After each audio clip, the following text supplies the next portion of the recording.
I'm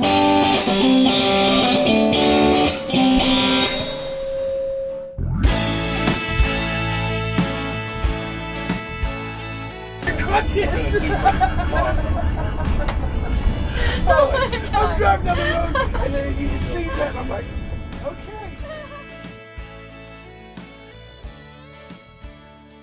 Everybody in the band is funny. That's a big deal to me. Like, I like musicians that have a sense of humor, because a lot of musicians are very bad about taking themselves way too seriously. Each time it has to be a different, weird, crazy scenario with a giant bathtub of some kind. With like, M&Ms in it or something. It's non-stop goofing off until we get to, you know, time to play or whatever, and then, you know, we get down to business. But it's a lot of fun. I'm not gonna lie, it is fun to be out on the road and to just do random things and you know, drink a few and crack jokes, and it's awesome. I love it. Speaking back to the station, I'm Joe. I'll say his name. David, nice to meet you. Hi, I'm Hello, Sarah. nice to meet you. How are you doing? Nice to meet you. So you guys are going to be performing tonight. Give us a little of where you're going to be tonight. It's going to be at the Choctaw Creek Park, and it is a big concert, not to be missed. Cowboy Troy will be there, the Sarah Dunn Band, and Lower 40, along with 4 local acts. So it's going to be... So it's big. Now what time does the show start? I know that we kick off at 8. Doors are at 5. Doors are at 5, and Starts if at 6. we do 6 want to o'clock, say it okay. is a Toys for Tots event, so if you Awesome. bring some toys or if you bring canned goods, you'll get $5 off admission. Military's free, police are free, firemen are free. That's right. So law enforcement and military personnel are show their ID, and they get in the concert free. Yeah. Awesome. So we want to make sure and get folks out there. Now, how long have you guys officially been together as a band? Just about a year. Yeah, A year. about Okay. around that. Little over a year. The Sarah Dunn Band came to be because Scotty, David, and I were already in a band and had been working on a couple different projects, and we knew we liked playing with each other. We knew there was something missing, and there was a Thursday night gig that Scotty called me and told me, I'm going to set in with a buddy at Utica Square in Tulsa. Next morning he called me and he said, I have met somebody we need to work with, and it was Sarah Dunn. I would say it's coincidence, but I don't really believe that. I think everything kind of happens for a reason. I was just kind of playing on weekends. Willie had come up here to play with a band at Utica Square, and he called me and said, hey, you want to come play fiddle? And of course, you know my answer, of course, yeah, anytime I can get away and do that, I will. So Scott Bell, who's my guitar player now, was also sitting in. And they call for sound check, and they start calling for everybody's instruments, you know, and they get to her, and she does a little bit of fiddle, and I think, well, that sounds pretty good, you know, and she does mandolin, and I think the same thing. And then they call for her microphone, and I don't even know that she's a singer at all. And she does some kind of R&B, Aretha Franklin sounding something that's just amazing, and I immediately knew right then and there I was going to ask to start a band with her. I'm one of those musicians that I gotta say, I'm kind of a picker and a grinner backstage. I'll sit on the edge of the stage and just kind of, you know, pick and sing or whatever. And Scott came over and he sat down beside me, and we started just playing impromptu, just kind of fooling around before the show started. And there was something really magical about it. Like, we had this really good musical connection, and it was a lot of fun, and I could sense a kindred spirit there. So he was excited and I was excited, so he invited me to come up and meet the rest of the band at that point. We met in David's studio, and things clicked just instantly. You're talking about putting a band together, and I haven't heard you saying, you know, let's see what you got. And she opened her mouth, and wow. And we were recording within maybe 45 minutes of meeting her. We were recording music, all intent and purposes on just, you know, getting our booking set up and working for the future, and things have just taken off since then. For me, one of my favorite things about touring in general is sort of the camaraderie and the the banter in transit. He's kind of rough. Like, rough around And I the went, edges? well, you know, I said, we've had several drivers, and we damn sure had some rough ones. I said, Yes, so we I just have. said, you know, you know, What do you mean what by do you mean by rough? rough? Like, is he got like a meth addict and like no teeth and One tattoos eyeball, and like a glass piercings eye or a and peg all this leg or stuff going on? He something. said, no, he's gay. Is he a pirate? Is he a pirate? No, he said, no, he's gay.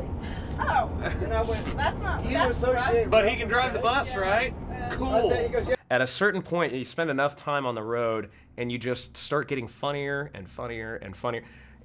And it's because you're locked in this small space, and it's like, in order to keep everybody's spirits up, the best thing to do is crack jokes and be laughing and be in a good mood, you know.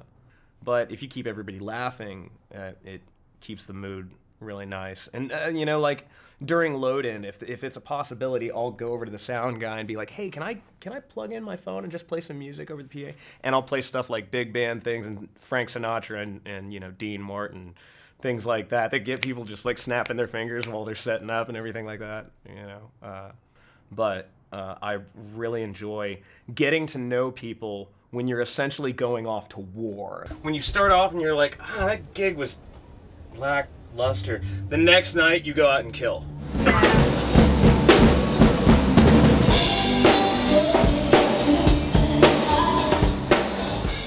Friendship, camaraderie, and the love of the music. And it starts, I already had that with the guys. We knew we liked playing together. But Sarah has this old soul and this history of country music so wrapped up in a 25-year-old woman, it's unreal, you know? And it's like everything I've done, even though I'm much older than her, it feels like she knows exactly everything I've done. She knows the same music, even has idols and looks up and respects acts that were before my time. And we just connected on that level. And she's such a sweetheart. She's so talented. And I enjoy being around her and playing. And it makes the whole package that much better. You know, being on the road, being at a restaurant, eating, being worn out, and having to work hard at what we do, being around her makes it easier. Morning. Morning, Lori. Morning. My goal is to just go as far as I can with it, to give back in the process, I hope. You know, I want to do good, like I said, leave some kind of good mark in the world, some kind of positive difference. I want to do something bigger and to give back to other people. But Sarah is absolutely the quintessential sweetheart. And she and I have had a number of talks about just kind of our attitude towards music, and we identify on a lot of levels in that respect.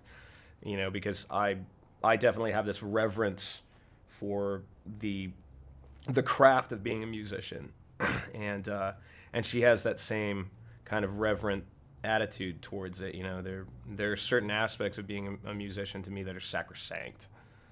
At the end of the day, the people that are real lifers, you know, are the people that have sort of this almost religious approach to the very craft of it, you know, rather than, you know, chasing the dream of, you know, billions of dollars and, you know, recognition and things like that. You know, so I was like, okay, I like you. I'm gonna get along with you just fine.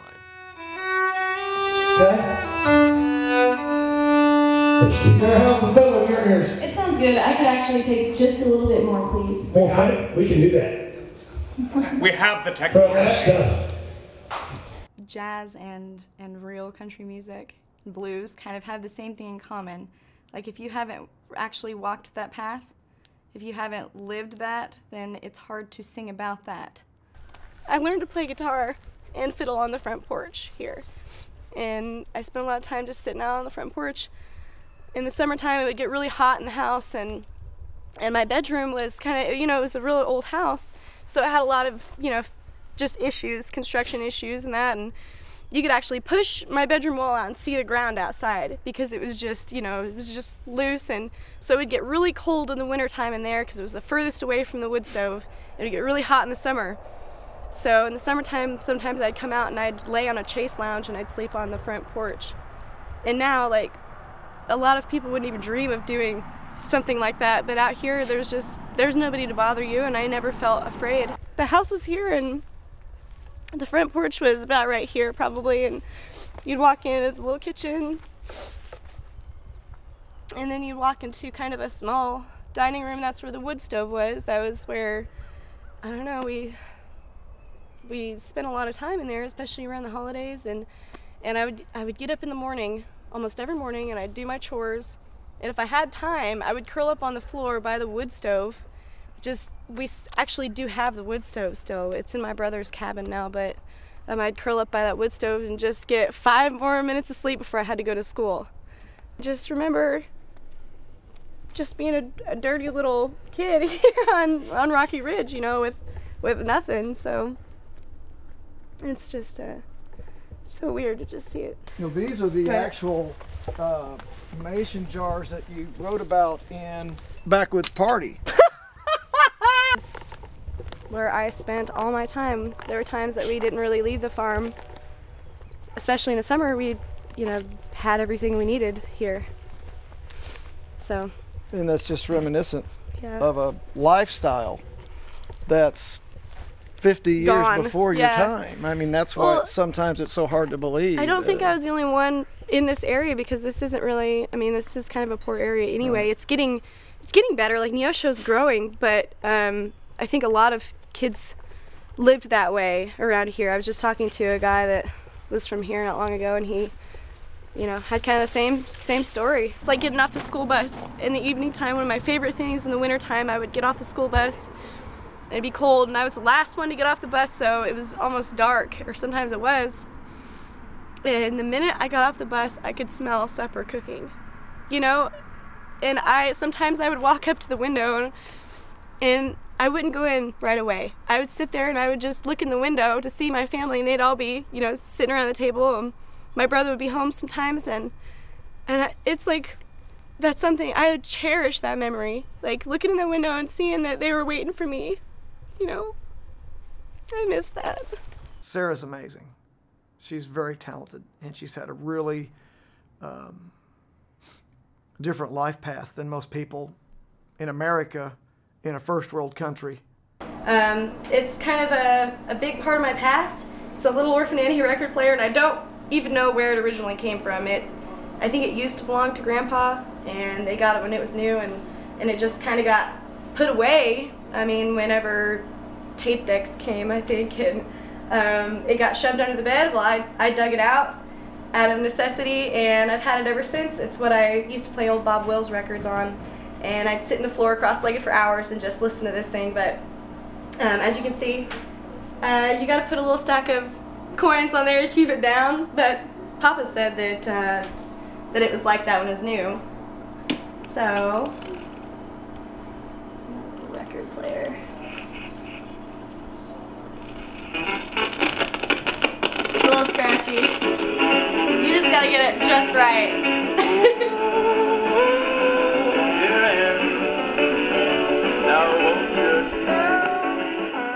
Everybody who's on that record is in this picture. And that's Grandpa right there in the middle.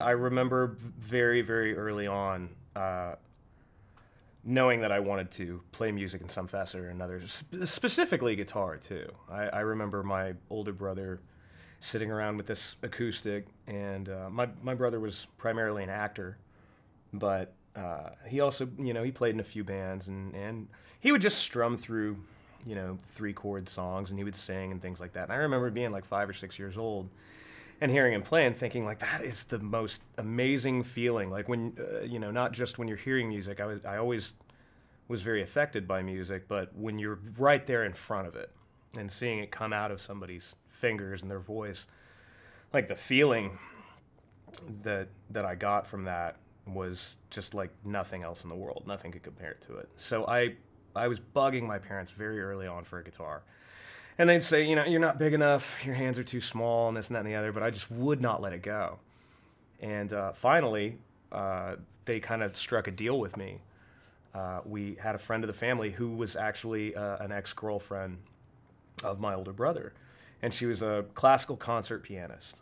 And I'd known this woman since I was 3 years old, and they said, well, I tell you what, if you'll learn to play piano, if you'll go and take lessons from Joni, and if you'll stick with that and get good at that, then when you're big enough, we'll get you a guitar. And I was like, sign me up. But so, you know, by the time I'm like 12 or 13, I'm like, okay, Bach, Beethoven, Mozart, Rachmaninoff, cough up the guitar. And my parents were like, you win, but we're kind of poor, so you're going to have to start mowing lawns. We'll cover our part of it, but you're going to cover some of it too. My dad was a drummer. And my mother is a drummer and was an amazing piano player. Absolutely amazing. And they tried to steer me into anything they could, but music.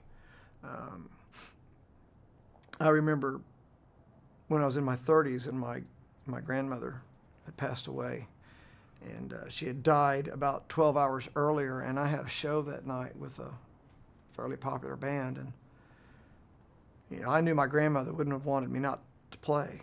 And so I went to the show, and my dad had come to see the show, and I was 35. And it's the first time my dad had ever seen me play the drums with the band. And I remember him looking at me and saying, so this is what you're going to do with your life. And I'm kind of sarcastic, and I'm in my mind thinking, really? I love what I do. I love playing. I love the... I think it's that way maybe in every performing art for actors, dancers, that moment that there's a connection with the audience, whether they're singing along the lyrics of your song, or your performance has brought them to tears or laughter, or you know, some kind of emotional reaction where, and that makes like everything that could have gone crappy that day for sure becomes great, but sometimes it can be like a pinnacle moment in your life, one of those things that you just never forget the time that something happened. And you know, those are the moments that we as musicians chase. It's kind of like, I guess I don't know, I've never really done drugs, but you know, they say that most addicts chase that first high and never catch it again because it was the first one, and they can't ever get that intensity again. And I know as a musician, you know, we live for those moments where we get that connection with the audience, where where you see them singing along the lyrics to your song.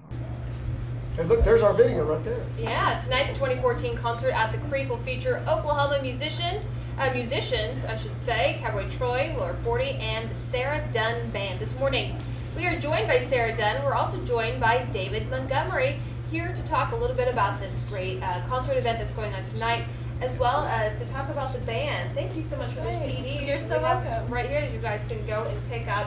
So, Sarah, how did you get started in music? Because I know that you play both the fiddle and the mandolin, which are very, you know, atypical. It's a little bit different. It's been part of my life for as long as I can remember. My parents both played, and my grandparents and my great-grandparents even. So I'm a third-generation fiddle player, and I've been singing as long as I can remember. We're going to be famous.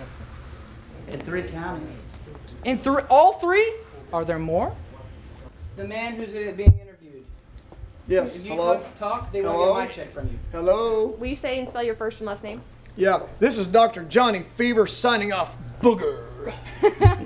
How do you spell that? Bugger. Booger. Booger.